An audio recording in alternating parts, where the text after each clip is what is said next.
안치용의 테크인 시네마. SSN 571 인류가 만든 최초의 핵 잠수함에 붙은 식별기호입니다.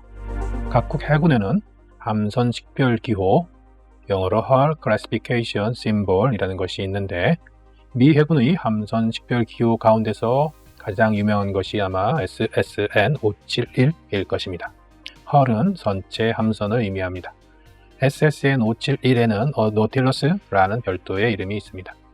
선박 이름 중에서 타이타닉, 메이플라워 등과 함께 가장 널리 알려진 이름에 속합니다. 노틸러스는 프랑스 작가 줄 베른이 1869년에 쓴 고전 과학소설 해저 이말리에 나오는 잠수함 이름이고, SSN 571의 노틸러스 또한 여기에서 따왔습니다. 어느 일본 만화에서도 해저 이말리의 노모 선장과 노틸러스라는 이름까지 함께 사용한 것을 볼 수 있습니다. 그 노틸러스의 함선 식별 기호는 당연히 SSN 571이 아닙니다. 정리하면 SSN 571이란 식별 기호를 가진 미 해군의 함선이 있고, 그 함선을 부르는 명칭이 노틸러스입니다.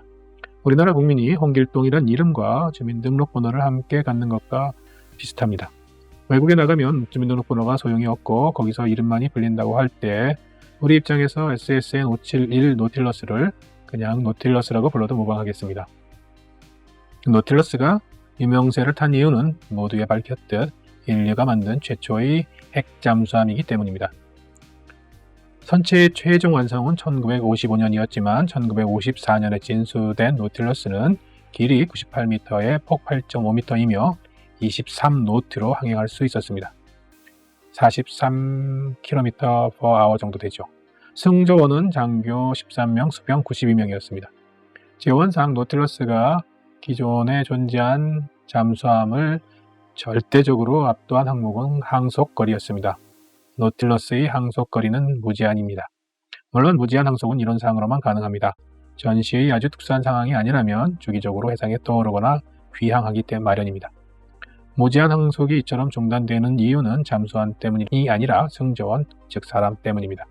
잠수함만 놓고 보면 사실 무제한으로 항행할 수 있습니다. 따라서 근자에 모색되는 무인 핵잠수함이 실전에 배치되면 거의 바닷속을 떠나지 않는 잠수함을 구현할 수 있습니다. 이론상이지만 항속거리 무제한이 가능한 근거는 식별기호에서 찾아지는데 바로 SSN 571의 N입니다. SSN은 Submarine Nuclear Powered 혹은 Ship Submarine Nuclear의 약자로 말 그대로 핵추진 잠수함입니다. 현재까지 인류가 만들어낸 에너지 중에서 가장 강력하고 내구성이 좋은 것이 핵에너지입니다. 항속거리 무제한에서 유추할 수 있듯이 핵추진 잠수함에서 선체를 구성하는 다른 부분이 문제면 문제이지 추진력을 잃어서 배를 세우는 일은 없습니다. SSN 실현의 관건은 핵에너지였고, 핵에너지를 얻기 위해서는 원자로가 필요했는데 핵심은 원자로의 소형화였습니다. 노틸러스의 재원 중 폭이 8.5m인 것을 감안하면 그 좁은 폭 안에 승조원의 안전을 보장할 수 있을 정도로 확실하게 안전이 검증된 소형의 원자로를 집어넣었다는 뜻입니다. SSN에는 인간이 원자력을 무기의 형태로 개발한 지 약 10년 만에 잠수함의 추진력으로까지 응용하는 데 성공한 일화가 담겨 있습니다.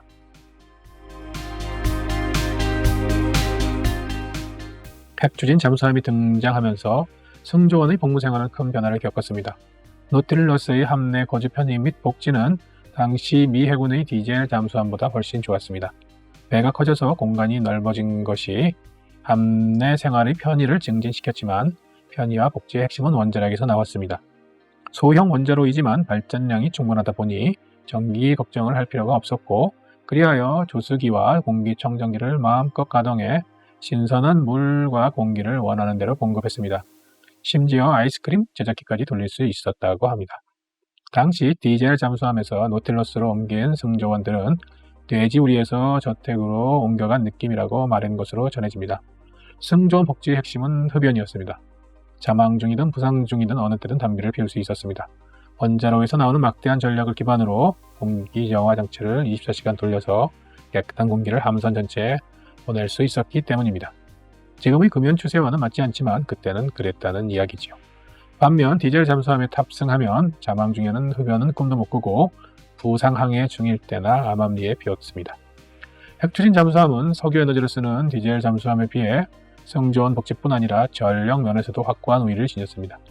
축전지를 이용해 추진력을 얻는 디젤 잠수함은 축전지가 소진되면 수면 위로 떠올라야 합니다.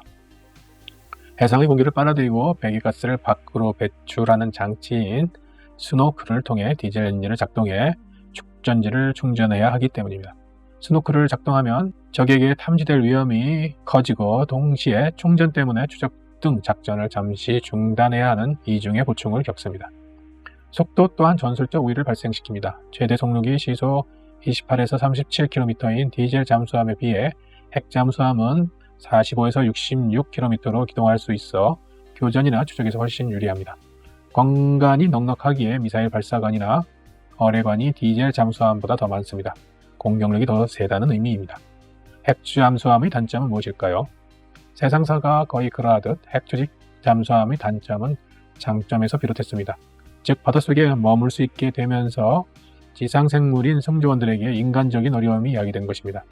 디젤 잠수함은 기능상의 한계 때문이라도 주기적으로 해상으로 올라와야 했는데 그 덕에 지상생물인 승조원들이 하늘을 보며 지상, 더 정확히는 해상의 환경에 잠시나마 접촉할 수 있었습니다. 반면 핵추진 잠수함은 굳이 이유를 찾지 않으면 바닷속을 떠나지 않아도 되기 때문에 승조원들이 배로 숨쉬는 감금된 어류의 삶을 강요당하며 정신적인 문제에 봉착하곤 했다는 전언입니다. SSN이 탄도미사일을 탑재하면 SSBN, 즉 Ballistic Missile Nuclear Submarine이 됩니다.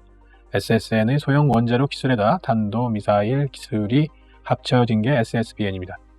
2020년 국내에 개봉된 영화 울프콜에서는 SSN과 SSBN이 모두 등장합니다. 영화 속 SSBN은 무적함이고 SSN은 티탄함입니다. 핵미사일을 쏘려는 SSBN, SSBN을 막으려는 SSN 사이의 심해 드라마를 그렸습니다. 영화가 끝나고 극장을 나오면서 든 생각입니다. 해저에 가라앉은 원자로에서 방사능이 누출될 텐데 이로 인해 생겨난 괴수를 소재로 한 영화가 후속편으로 제작될 수 있을까요? 참고로 SSN 571 노틸러스는 1980년에 퇴역했으며 1982년 미국의 국가역사 랜드마크에 지정되었습니다. 노틸러스5는 현재 미 커네티컷주의 그로튼에 위치한 잠수함 박물관에 보존되어 있습니다. 지금까지 영화평론가 겸 인문학자 한지용이었습니다.